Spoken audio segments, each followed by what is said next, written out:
बोलले नहीं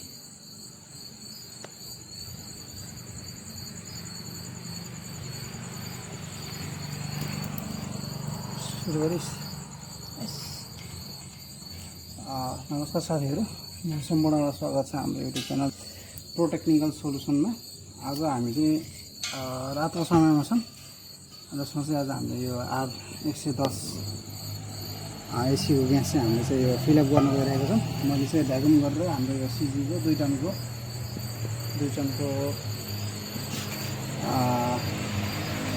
split air condition हो है, जुन चाहिँ अब जसमा चाहिँ मैले यो भ्याकुम गरिसकेँ। मैले भ्याकुम गर्दा मेरो भित्र चाहिँ आउटडोर, हाम्रो यो आउटडोर भयो। इनडोर चाहिँ हाम्रो चाहिँ मैले चाहिँ जसरी चाहिँ पाइपहरू जोडेर कुर्सीमा चाहिँ राखेको छु। मैले चाहिँ अब फर्स्टमा चाहिँ यो ग्यासको भल्भ चाहिँ मैले के गरेँ, हाम्रो क्यानमा मैले यसलाई चाहिँ कनेक्ट गर्छु है। अलिकति गाह्रो होला कनेक्ट गर्नु, तर यसो हल्का ध्यान पुऱ्याउनु पर्छ ताकि ग्यास चाहिँ लिकेज नहोस् हाम्रो होइन। त्यो हुनाले अब यसलाई चाहिँ जहिले पनि हाम्रो यो ग्यास हाल्दाखेरि चाहिँ हामीले चाहिँ यो के गर्नुपर्छ भन्दा ढल्काएर तलपट्टि चाहिँ हामीले राख्नुपर्छ यसलाई है। आएर चाहिँ मैले खुल्न प्रयास गरेँ, माथि लुज गर्छु,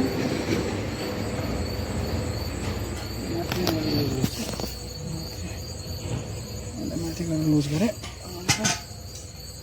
खोल्छु तल पनि है। अब यसरी चाहिँ यसको तलपट्टि मजाले चाहिँ हल्का खोलिदिन्छ।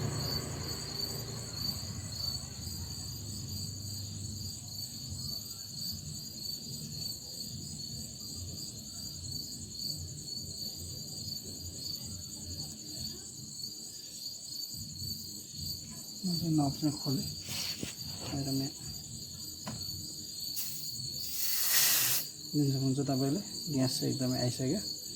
यसले चाहिँ अलि हात चाहिँ एकदम डलाउनु चाहिँ खाने खतरा हुन्छ, त्यही भएर मैले चाहिँ अब पन्जा चाहिँ लगाउँछु है। एकदम यो खतरा। मैले चाहिँ अझै पनि मैले ग्यास छोडेको छु नि यसमा। अब चाहिँ मैले यसलाई चाहिँ ग्यास छोड्छु है। मैले सिलिन्डर तलपट्टि छ, हाम्रो एसी सब मैले लिकेज सिकेज सब चेक गरिसकेँ। अहिले चाहिँ मैले बिस्तारै मैले के गर्छु यसलाई ग्यास छोड्छु है त। बिस्तारै मैले के गर्छु, यसमा मैले ग्यास छोड्छु। मेरो कतिमा आयो, मेरो 50 PSI आयो है त। 50 PSI मा आइरहेको छ। यो चाहिँ 50 PSI मा आइरहेको छ। ध्यान राख्नुहुन्छ 50 PSI मा छ। अब थोरै मैले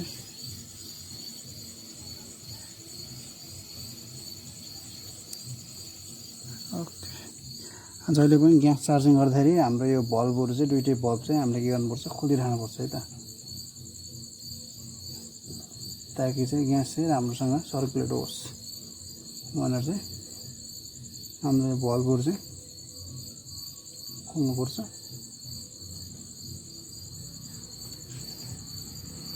है। हाम्रो यो कतिमा 100 मा पुगेछ। अझै मैले फेरि चार्जिङ गरेँ, अझै पनि 100, फेरि एकचोटि मैले चार्जिङ गर्छु। ओके, बिस्तारै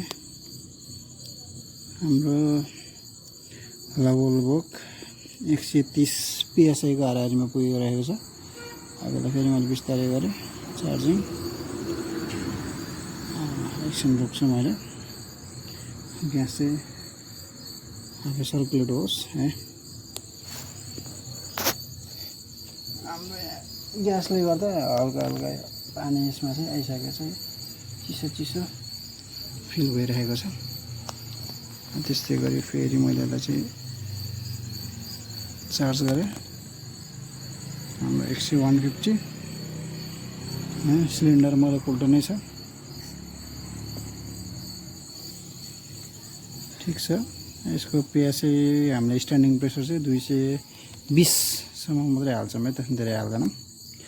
पहिला फर्स्टमा स्ट्यान्डिङ पेयर्समा हाल्छौँ, त्यसपछि अनि अब यसको कस्तो हुन्छ त चिसो कतिको फाल्छ अनि त्यही अनुसार हामीले फेरि रनिङमा चाहिँ चलाएर रनिङ प्रेसर हेरेर ग्यास हालिन्छ है त। 2 3 ओके बिस्तारै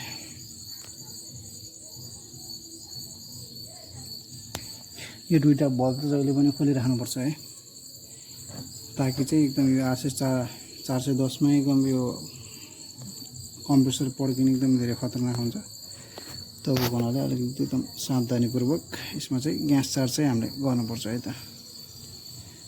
ओके आयो हाम्रो 200 सम्म आइसक्यो है, 200 PSI सम्म आइसक्यो हाम्रो। अब मैले अलिकति एकछिन थोरै होल्ड गर्छु,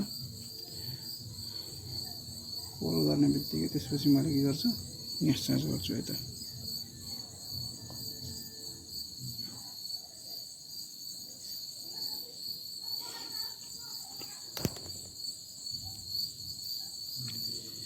होल्ड गर्ने एकछिन फेरि चार्ज गर्छु मैले त। अब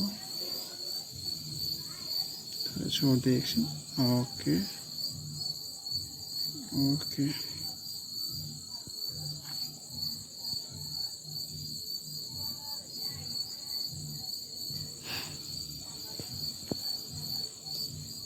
ओके 200 कति आयो मेरो 250 हुन्छ 225 अब यति यसो छुस्छ बस। अब यो चाहिँ हाम्रो ग्यास भयो। अब मैले चाहिँ यसको चाहिँ टर्न अफ गरिदिन्छु।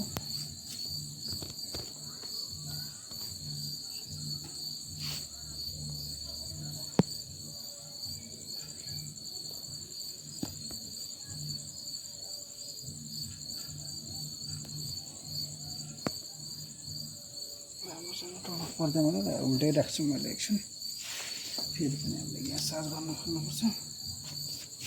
प्रेसर आएको छ राम्रै हाम्रो 200 भयो। यो 250 र 200 को बिचमा हुन्छ, 225 मिनट नर्मल प्रेसर छ। ओके यति प्रेसर मैले दिएँ ल बस। अब चाहिँ हामीले एसी चाहिँ अन गरिन्छ, एकछिन होल्ड गरिन्छ है, एकछिन होल्ड गरेर एसी चाहिँ हामीले अन गरिन्छ है त।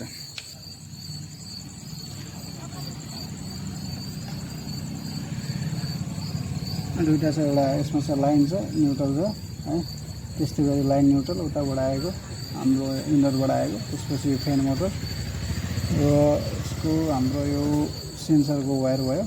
यो सेन्सरको वायर पनि एकदम जरुरी हुन्छ। अहिले मैले चाहिँ यसलाई कन्ट्रोल गरेको रहेनछ, अब यसलाई चाहिँ एकछिनपछि कन्ट्रोल गरिदिन्छु है त।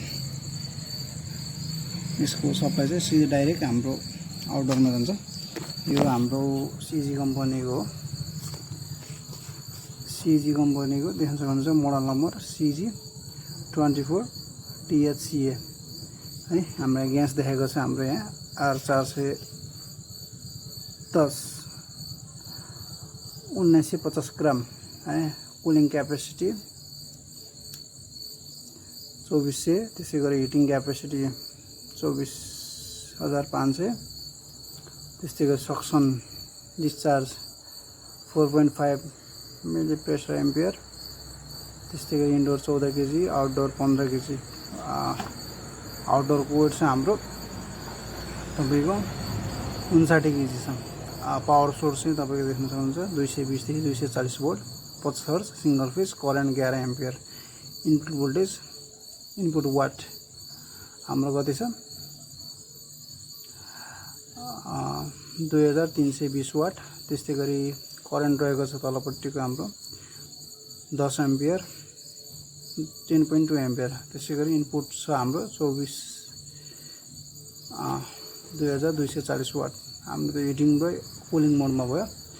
म्याक्सिमम रेटेड करेन्ट भनेको चाहिँ यसले चाहिँ 14.3 एम्पियरसम्म यसले चाहिँ करेन्ट थाम्न सक्छ।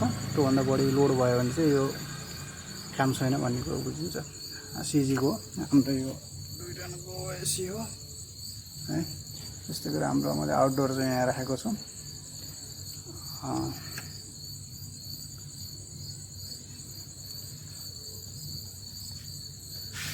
अब म चाहिँ यसलाई एसीलाई चाहिँ अन गरिदिन्छु। ग्यास चाहिँ प्रोसेस चाहिँ लगभग ग्यास चाहिँ हाम्रो स्ट्यान्डिङ प्रेसर चाहिँ हाम्रो गइसकेको छ। देख्न सक्नुहुन्छ 240 psi छ, अलिकति धेरै छ, ठिकै छ। यसलाई चाहिँ मैले रनिङ गरौँ यसरी। हाम्रो एसी उता अन भयो। यता यो चाहिँ हाम्रो आउटडोरको सेन्सरको वायर हो है। यसलाई चाहिँ मैले कनेक्ट गरेँ त्यस्तै गरी। हामीसँग चाहिँ यो यसको रिमोट चाहिँ सिसीको रिमोट नभएको हुनाले युनिभर्सल रिमोट चाहिँ एउटा चाहिँ हामीले अन गरिरहेको छौँ। हाम्रो 18 17मा ठिक छ 16मा हाम्रो लोवर मोटर हामीलाई चाहिँ पुरै एकदम ठ्याक्क सर्भिसिङ गरेर एकदम मजाले आएको छ। अब हेरौँ यसमा जुन करेन्ट चाहिँ कति छ।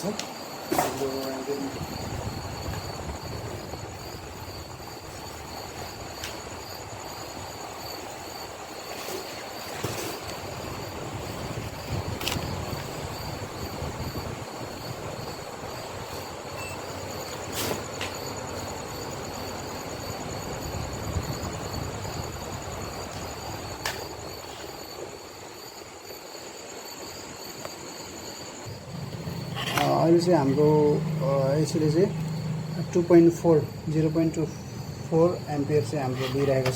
जुन चाहिँ अब ब्लोअर मोटर चाहिँ हाम्रो चलिरहेको छ, यता देखिन्छ चलिरहेको छ। केही टाइमपछि अब हाम्रो कम्प्रेसर चलेपछि कम्प्रेसरको हामीले हेर्छौँ के छ।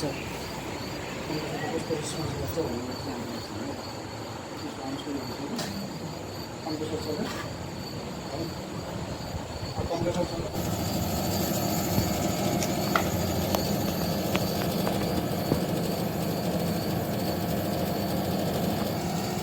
हेर्न सकिन्छ। अब यो चाहिँ पुरै एकदमै आइस पसिरहेको छ है। हाम्रो यसमा चाहिँ कुनै पनि लिकेज छैन। अब थोरै यसमा चाहिँ ग्यास चाहिँ कमी छ। त्यो भएको हुनाले चाहिँ हामीले यसलाई अझै 50 भन्दा अलिकति माथि छ, लगभग 60-70 psi त्यो भएको हुनाले चाहिँ अझै हामीले चाहिँ ग्यास हालेर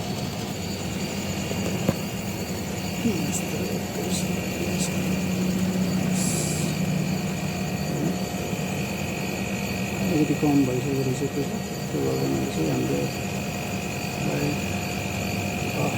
प्रेसर पुग्यो।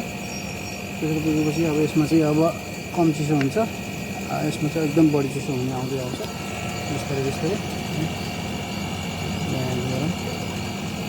कति प्रेसर पुग्छ, कति हुन्छ यसको प्रेसर भनेको नर्मल्ली 100 रनिङ प्रेसर 120-25 देखि 130 हो। मैले चाहिँ 100 ठ्याक्कै 120 प्रेसर दिन्छु रनिङ प्रेसर है। बिस्तारै बिस्तारै ओके धेरै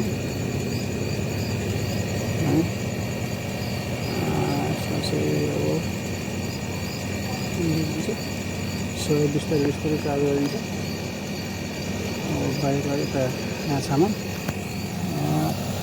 चिसो छ, यसमा ठिक छ। यसमा अलिकति चिसो आउँदैछ है त। अब हामीले चाहिँ कसरी काम गरेको छ भने थाहा पाउन सकिन्छ भने एउटा चाहिँ यसमा चाहिँ हल्का थोरै कम चिसो हुन्छ, यसमा चाहिँ बढी चिसो हुन्छ। तब चाहिँ बल्ल चाहिँ के हुन्छ एसीले राम्रो कुलिङ फालेको छ भन्ने यसरी हामीले पाइपको माध्यमबाट यसरी हेरेर बाहिरीबाट नै हामीले गर्न सकिन्छ चाहिँ थाहा पाउन सकिन्छ है त। देख्न सकिन्छ मैले चाहिँ हाम्रो टेम्परेचर सेन्सर लगाइरहेको छु।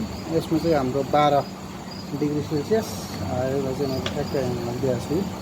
अहिले चाहिँ हाम्रो 27.8 देखाइरहेको छ। यसमा चाहिँ ठ्याक्क 12 डिग्री अथवा 12 देखि 9 डिग्री सेल्सियससम्म आयो भने एकदम मस्त चिसो खाले छ भन्ने चाहिँ हामीले बुझिन्छ है त।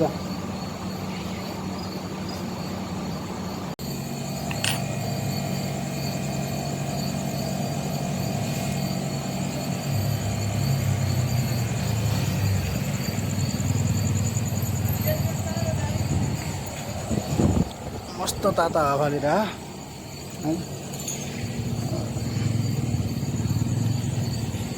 यसमा एकदम चिल छ एकदम।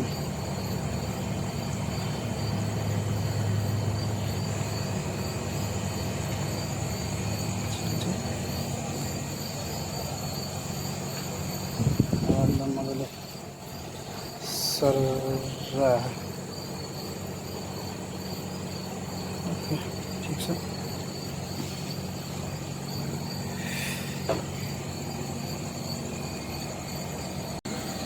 हाम्रो ग्यासको पिएसआई छ हाम्रो रनिङ प्रेसर छ 130 जुन चाहिँ हाम्रो 2 टनको एसी हो यसमा चाहिँ हाम्रो ग्यास फिलअप चाहिँ भइसक्यो हाम्रो इन्डोर चाहिँ यहाँ छ एकदमै राम्रो चलिरहेछ कुलिङ चाहिँ एकदम बढी राम्रो दिइरहेछ यसरी चाहिँ हामीले एसीमा चाहिँ ग्यास चार्ज गर्न सकिन्छ हामीले प्रोसेस भनेको यही नै हो ग्यास चार्जिङ प्रोसेसहरू है त अब अन्य कुराहरू चाहिँ